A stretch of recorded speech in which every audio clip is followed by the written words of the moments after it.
What is up, my friends? My name's iirix. Today I'm going to be taking a look at a card I didn't even know existed until just recently when I started flipping through going, what should I do on my next review on? Today's card is Mausoleum Wanderer. For a single blue, you get a 1/1 flying spirit. I'm already enjoying it. Whenever another spirit enters the battlefield under your control, Mausoleum Wanderer gets +1/+1 until end of turn. Sacrifice Mausoleum Wanderer, counter target instant or sorcery spell unless its controller pays X, where X is Mausoleum Wanderer's power.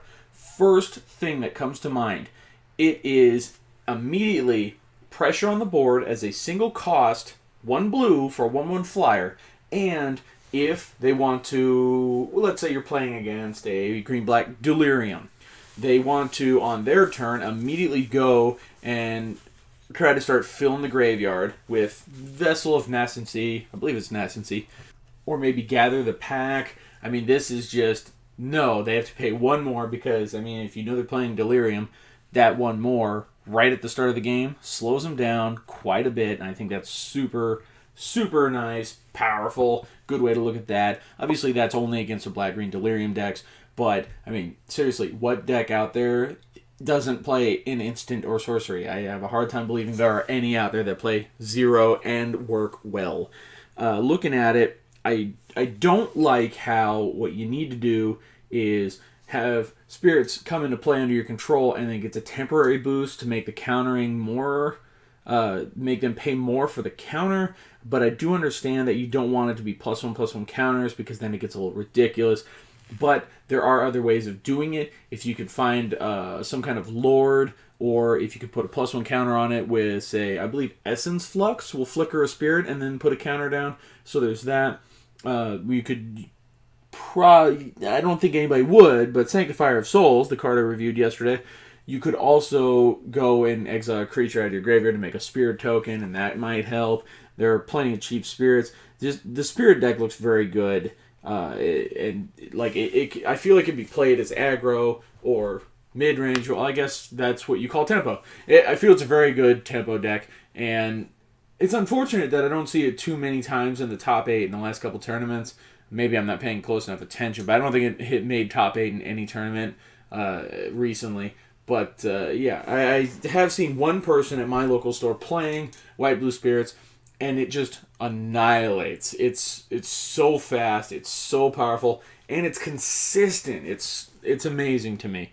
But I'm just kind of rambling like I usually do. Today, for Mausoleum Wanderer, I'm going to say in draft, I'm going to give it a 2.5. Now, I do feel it's a good card, but the reason I'm going to give it a low score in draft there is because you have to draft a lot of spirits in order for it to be really good. It is a good 1-drop, early pressure, and you can sacrifice it to at least make them pay 1 or counter something. So it can be played early on, but I feel like if you really want to make the most out of it, you get more spirits. You don't need to, but it would make you feel better.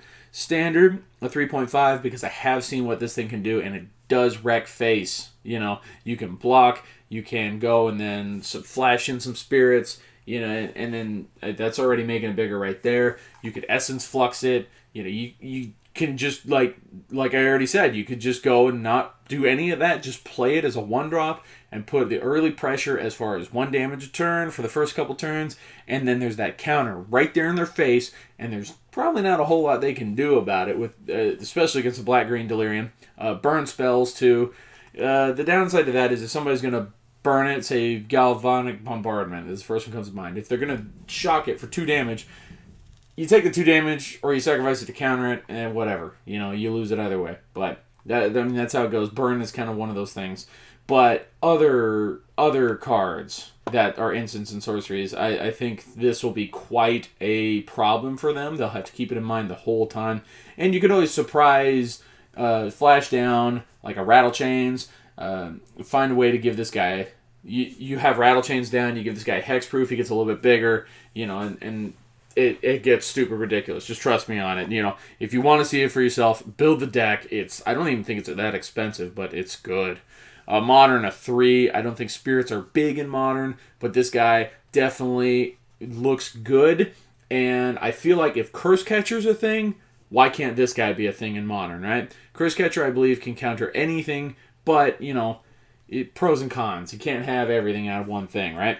For EDH, though, seeing as how it's just a little dinky tiny spirit, I'm going to have to unfortunately say it's a 1 because,